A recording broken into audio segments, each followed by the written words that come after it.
আজকে রেসিপি নিরামিষ কুমড়োর ছক্কা। আমি এখানে 1 কেজি মতো কুমড়ো নিয়েছি।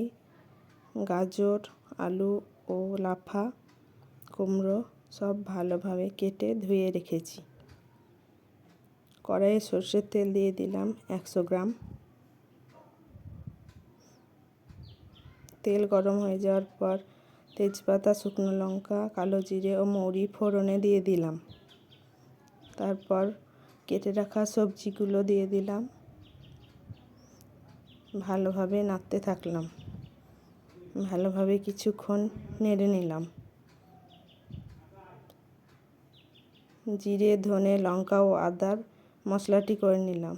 আগে থেকে ভিজিয়ে রাখা ছোলাগুলো দিয়ে আরও কিছুক্ষণ নেড়ে নিলাম।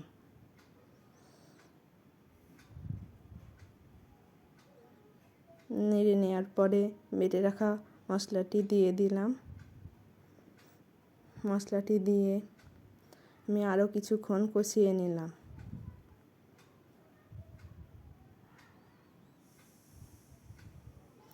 কষিয়ে নেওয়ার পরে 1 চামচ হলুদ দিয়ে দিলাম।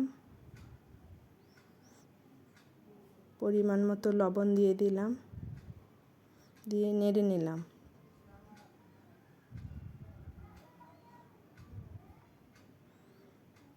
তারপর কিছুক্ষণ নেড়ে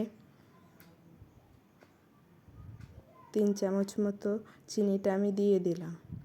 আরও কিছুক্ষণ নেড়ে 1 বাটি মতো জল দিয়ে দিলাম।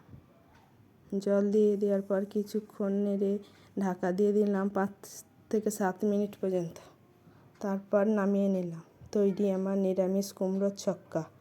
কেমন লাগলো জানাবেন। ধন্যবাদ।